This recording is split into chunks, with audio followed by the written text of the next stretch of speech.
Warahmatullahi wabarakatuh. Alhamdulillahi rabbil alamin. Wassalatu wassalamu ala asyrafil anbiya'i wal mursalin Sayyidina wa maulana Muhammadin wa ala alihi wa sahbihi ajma'in.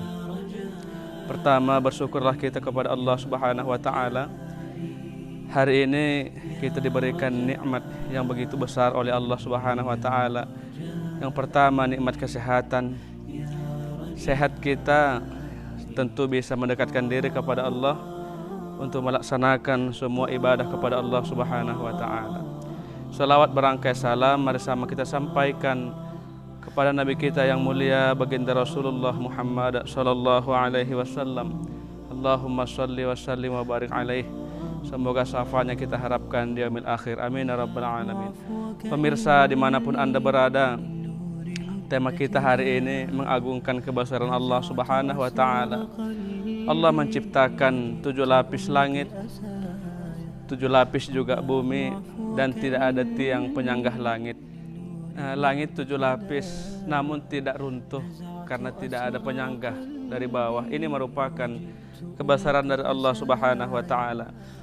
Hadirin yang dirahmati Allah Subhanahu wa ta'ala, kalau kita meyakini dari ciptaan Allah Subhanahu wa ta'ala, tentu akan bertambah iman, bertambah ketakwaan kita kepada Allah Subhanahu wa ta'ala. Karena sebab hari ini masih banyak manusia yang melalaikan perintah Allah, terutama perintah sholat.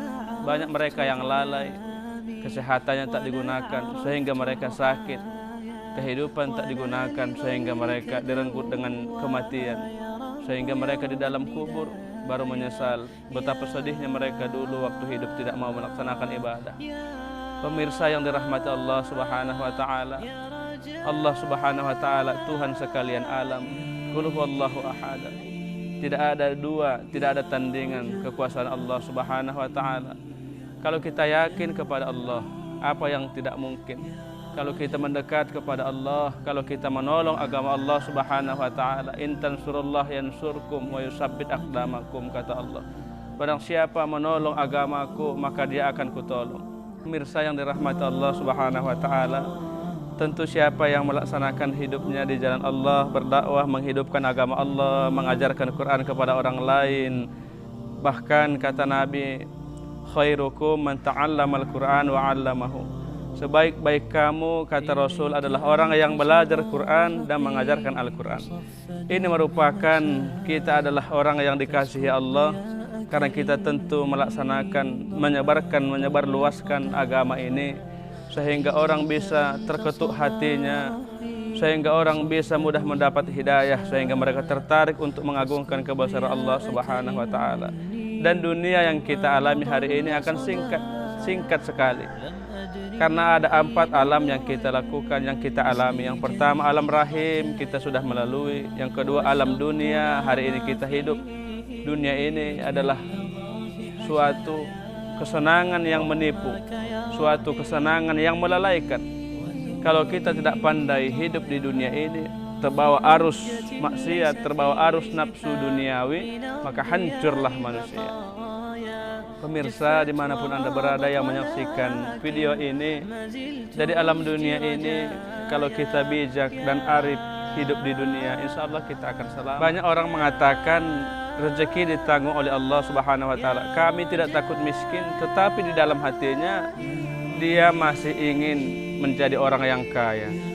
Dia masih ingin menjadi orang yang mewah. Artinya mari kita besarkan Allah di dalam hati kita, letakkan dunia di genggaman tangan kita, maka kita akan selamat dunia ini. Yang ketiga alam kubur. Alam kubur ini adalah tempat pertinggalnya, tempat dimasukkannya jasad. Ruh dipertanggungjawabkan dan iman diperiksa oleh Allah Subhanahu wa ta'ala. Harta tak ditanya oleh Allah, pangkat tak ditanya, jabatan tidak ditanya. Jabatan hanya pintu kubur. Dunia, mobil, rumah yang mewah hanya di sebatas pintu kubur. Maka untuk apa kita hidup? Maka ada syair lagu mengatakan, walaupun umurmu 1000 tahun, tapi kau tak sembahyang, maka tidak ada gunanya. Pemirsa yang dirahmati Allah Subhanahu wa ta'ala, alam yang keempat merupakan final daripada menentukan apakah kita layak masuk ke dalam surga ataukah kita dimasukkan ke dalam neraka karena banyaknya dosa yang kita lakukan. alam akhirat merupakan semua akan disidang, semua telanjang bulat, tidak ada helai benang pun lengket di badan kita. Maka kata Allah, wa tazawwadu fa inna khairuz zadi taqwa.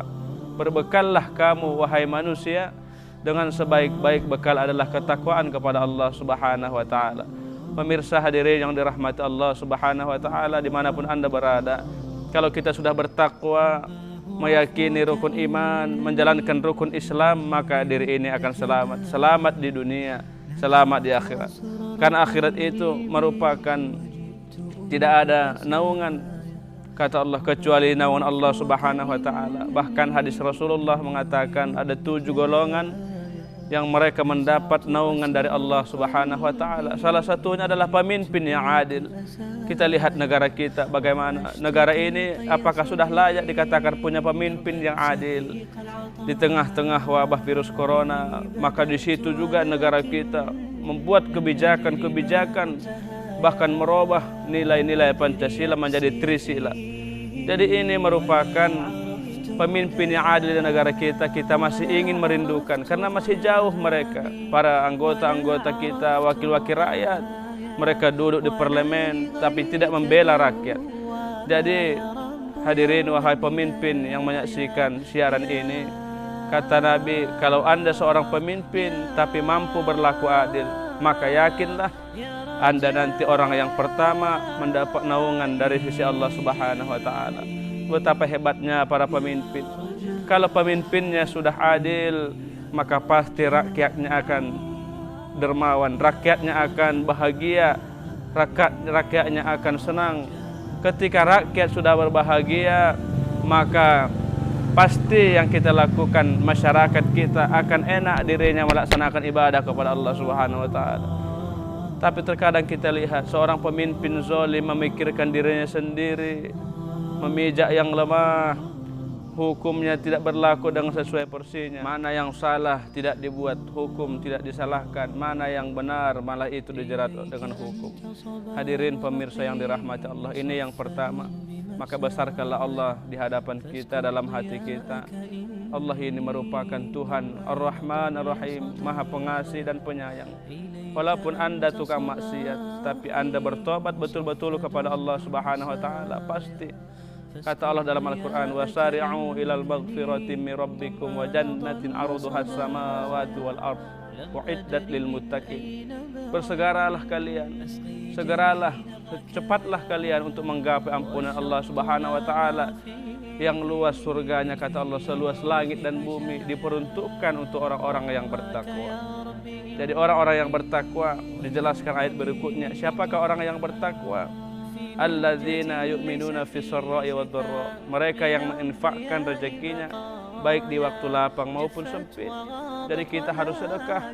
Harta ini titipan, pangkat jabatan titipan. Jadi seandainya kita punya harta melimpah, kita sedekahkan. Lihat sahabat Rasulullah yang bernama Abdurrahman bin Auf, beliau rajin bersedekah.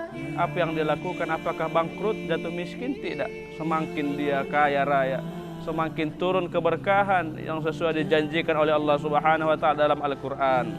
Jadi ternyata orang yang benar imannya, maka dia rajin bersedekah. Orang yang benar agamanya, maka dia saling membantu fakir miskin yang tidak menghardi anak yatim. Di dalam surah Al-Maun dijelaskan, tahukah kalian siapakah orang yang mendustakan agama? Maka mereka orang yang tidak mau memberi bantuan, memberi makan kepada fakir miskin dan menghardi anak yatim. Jadi ketika ada orang rajin ibadah tapi tidak sholat, maka dusta. Ketika orang melaksanakan sholat tapi tak sedekah, maka dusta sholatnya, dusta puasanya, dusta baca Qur'annya, sebab imannya itu dusta. Sebab dalam Al-Quran surah Al-Ma'un, orang yang benar agamanya, orang yang meyakini kepada Allah Subhanahu wa taala, orang yang betul-betul yakin kepada rezeki ini, yakin terhadap Quran, maka dia akan sedekah. Apapun yang kita lakukan, apapun yang kita alami, baik di waktu lapang maupun sempit, mari kita bersedekah. Pemirsa yang dirahmati Allah Subhanahu wa taala, yang berikutnya setelah alam akhirat kita lalui, maka di situ ada dikatakan yaumil mahsyar, hari perkumpulan manusia, di mana di yaumil mahsyar itu diperlihatkan semua rekaman-rekaman kita. waktu Anda berzina, waktu Anda minum khamar, waktu Anda korupsi, waktu Anda mencuri uang negara, diperlihatkan. Maka seseorang ketika diperlihatkan aibnya di padang mahsyar, dia tertunduk. Saking tunduknya dia berjalan dengan mukanya. Karena di situ mertua kita, di situ orang tua kita, di situ para malaikat menyaksikan, di situ Nabi dan Rasul, dan di situ Allah Subhanahu Wa Taala melihat berapa malunya kita hari ini sebagai manusia.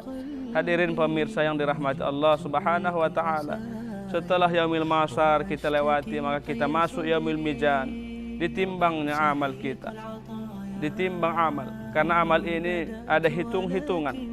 Amal ini ada yang sedikit timbangannya, ada yang besar derajat timbangannya, tentu akan ditimbang. Maka dalam Islam senyum pun merupakan ibadah. Apalagi kita datang ke masjid, lihat masjid kita yang begitu indah, luar biasa. Ada pendingin, ada AC-nya, cantik dibandingkan masa-masa sahabat Rasulullah, jauh dari kata layak.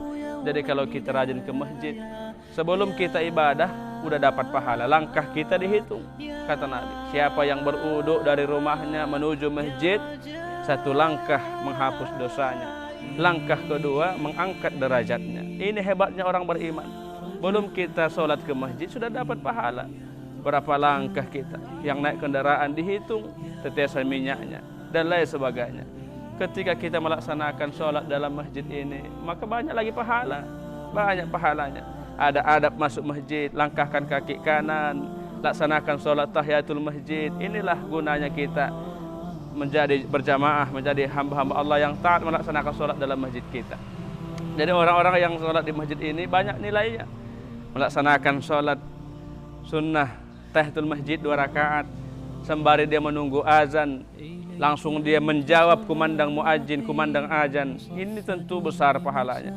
Melaksanakan dia sholat zuhur, sebelum dia zuhur ada qobliyah, ada ba'diyah zuhur. Habis itu dia bersalam-salaman sama saudara kita, tentu gugur dosa kita. Pemirsa dimanapun Anda berada yang menyaksikan video kami ini, jadi sudah layaklah kita mendekat kepada Allah. Simpulan daripada ceramah ini, kalau Anda orang berzina, maka sholatlah. Kalau Anda tukang pemabuk, maka sholatlah. Maka Anda tukang korupsi, tukang pencuri, maka sholatlah. Kata Nabi, iringi perbuatan jelekmu dengan perbuatan baik, maka semoga perbuatan yang buruk tertutup dengan perbuatan yang baik. Dan dengan itu, jangan kembali lagi ke maksiat, dan dekatkan diri kepada Allah. Tanamkan kesungguhan dalam hati, karena hidup ini singkat. Kemanapun kita berada, apapun alasannya, kita akan mati. Demikian pemirsa ceramah yang singkat ini. Sama-sama kita berdoa, kita nanti masuk bulan ini Dzulqa'dah, nanti bulan Dzulhijjah, kita semangat merayakan kurban, dan kita tolak perubahan RUU, perubahan Pancasila, dibuat jadi Trisila, harus kita rubah. Demikian saya Ustaz Sahri Aman Saragih. Wassalamualaikum warahmatullahi wabarakatuh.